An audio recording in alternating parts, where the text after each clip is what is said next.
Welcome to the podcast series, Driving Transformation, Delivering Returns by Eversource Capital. And this podcast is about renewable energy and one of our companies which epitomizes what Eversource is all about.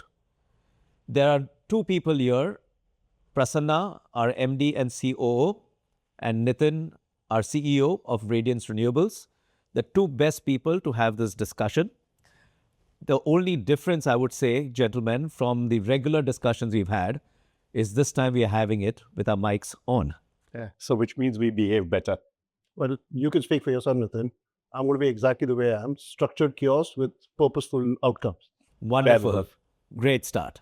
So before we get into the Radiance story, really let's just take a step back and talk about the renewable story in India.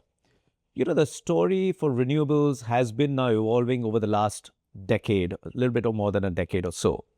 It went from being literally a niche industry to now being absolutely core and central to the energy business in India, and not only for the energy industry, but even for corporates in India. And what's remarkable is how corporate India adopted renewable energy. And literally not just for decarbonization, which is a fantastic tool to reduce corporate decarbonization, but actually because it creates value for corporates as a whole. So Nitin, as we delve into this opportunity and the whole renewable energy industry, I remember a conversation way back, really, when we were really talking not just about gigawatts and kilowatt hours, but we were really talking about how to build a renewable energy business which had two very important things for the customer. One is trust, and the second is reliability. But I think when we started way back in 2019, solar or renewable energy was just beginning to stand on its 2 feet. It was competitive. It did not rely on government subsidies to be self-sustainable. And corporates were just beginning to appreciate the benefit of going solar or going wind and solar. That's where we saw a gap, and we all agreed that we need to be partners to our customers and not necessarily just vendors. And what we have done as an ethos right from day one is partner customers, understand their needs, derive a solution for them, and be transparent about what we're doing with them and offering them a solution which is win-win for both. And you'll find actually that, C&I customers today are very different.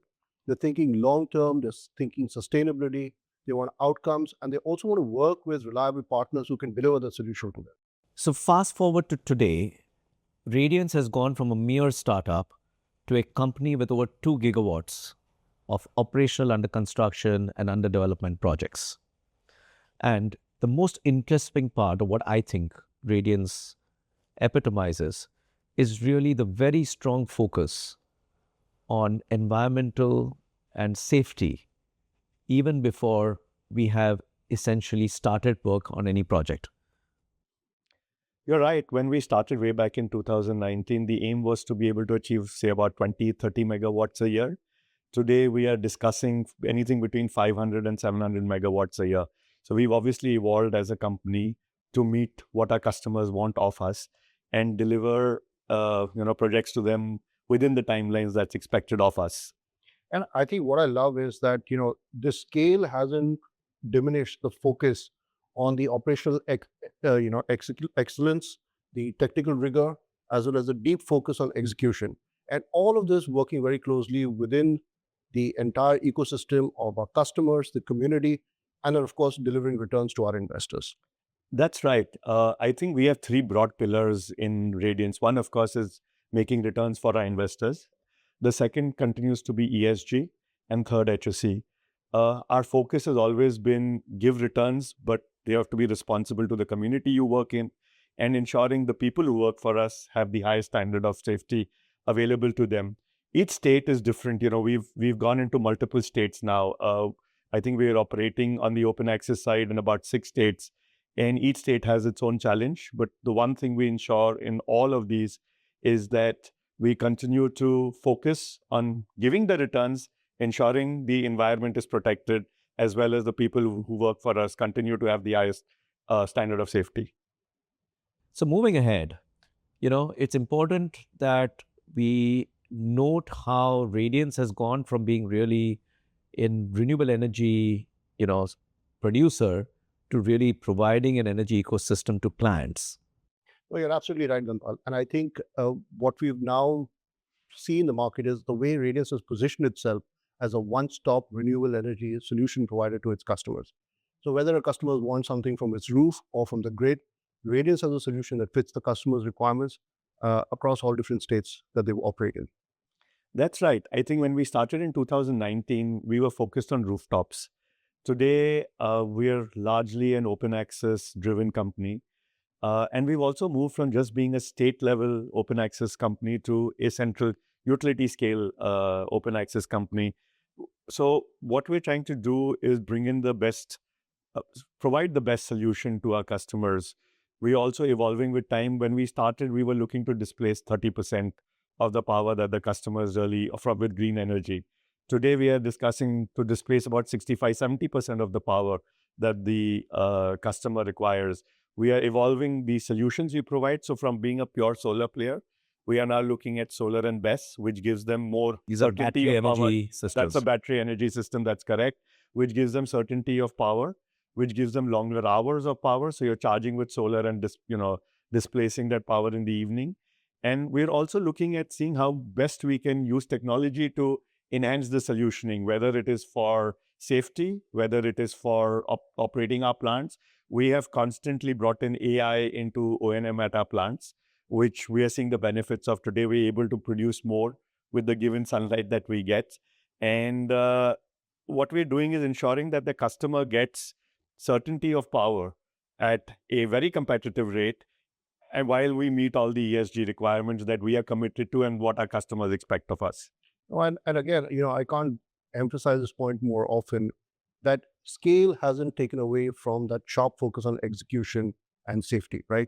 And Radiance has invested enormous amount of effort and time in developing, designing various safety element programs, which happen through the year, training all our staff, our contractors, our vendors, our partners, so that when they operate on the ground or on the roof, they're working in a safe environment. And that's something that we monitor and take pride in. Absolutely. Over the years, we've developed this RadiSafe app, which was developed internally along with an external agency. That was to ensure that the people who work for us are always safe. Working with the electrical equipment can be dangerous, right? So we want to ensure before somebody goes in and even starts working there, he's met all the requirements, safety requirements to go and work at that location or at a machine which requires certain approval, certain equipment. So they need to get first confirm that they have that equipment, have met all the requirements. It's confirmed by his superior, and only then can he go in and start working at that equipment at that site. So we focus on that. We take it extremely seriously. And going forward, we believe we will keep growing, but ensuring ESG and safety continue to be of prime importance to us. And has this in some way evolved into the benefits that AI offers today, and how you're leveraging AI within the organization? And is that something that you can talk about from, a couple of examples? Sure. What we're doing is, one of the things we did was move from wet cleaning at all our sites to dry cleaning. Now we're using robots, which means we're saving a lot more water. I think up to date, we've saved nearly 4 million liters of water. We've saved over 2 million tons of carbon by generating the power we have. What we've also done is bring in more efficiency into the way we operate because of AI. We have cameras now which detect any movement at site. From an ESG perspective, if we have animals at site, it's immediately detected, and then we do whatever it takes to ensure that the animal, one, is safe and is taken away from the site so that it doesn't get hurt. So these are things we're using in, constantly engaging with local communities to understand what we can do better and deliver a safe working environment for our people. But there are many more amazing stories about, Radiance, stories of purpose, stories of resilience. You want to talk about some of them? Sure. I think the program we are most proud of, or we like talking about, is the Drishta program. It was a program which we started in our project in Maharashtra, which was to empower women.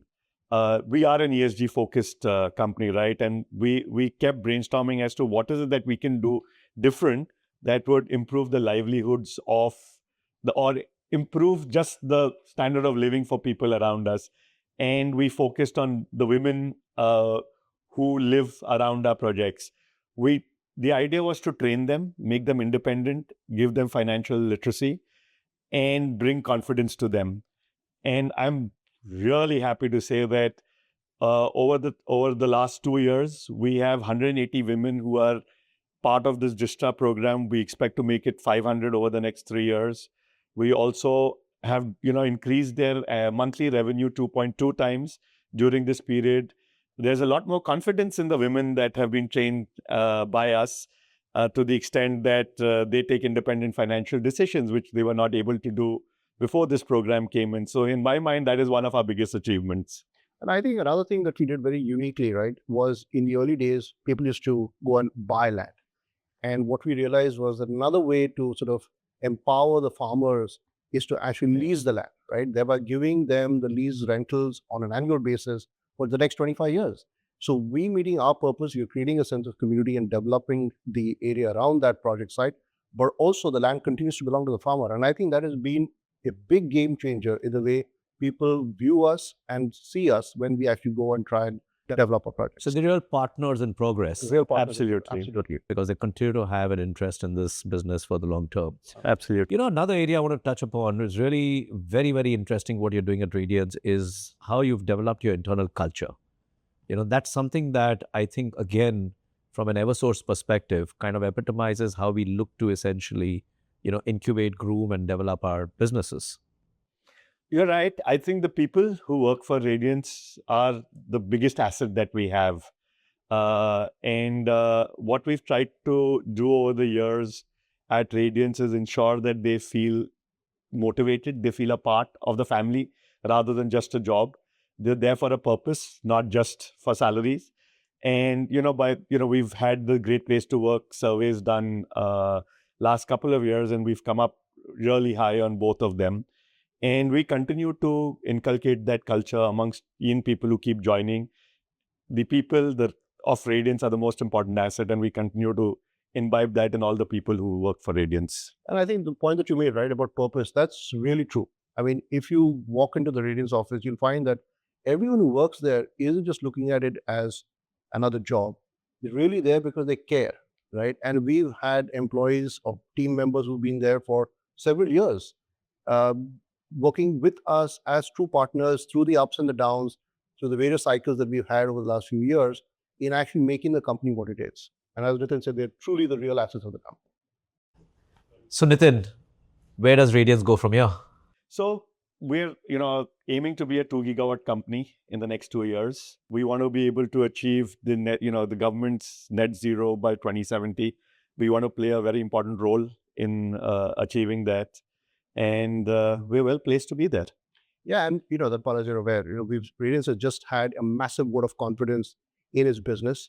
The company has raised over $100 million from Impact Fund Denmark and FMO, both highly institutional investors and very seasoned investors in this space. And I think that brings along with us an affirmation of everything that we've done up till now, right?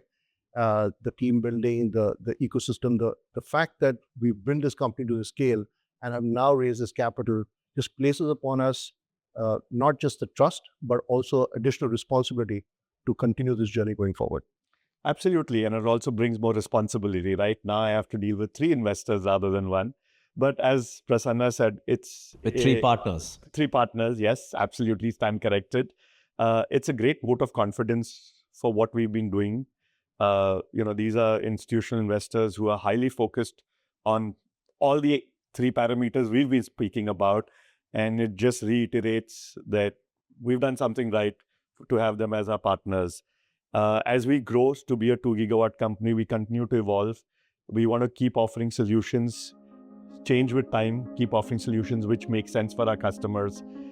Solar with battery, if required, a little bit of wind, and increase the pie of clean energy in our customers' share of electricity. That's where we want to be. Thank you so much. Really pleasure hosting the two of you. And we look forward to hearing many, many more stories about Radiance as we go forward. Thank you, Dhanpal. Thank you, Dhanpal. Thank you for having us.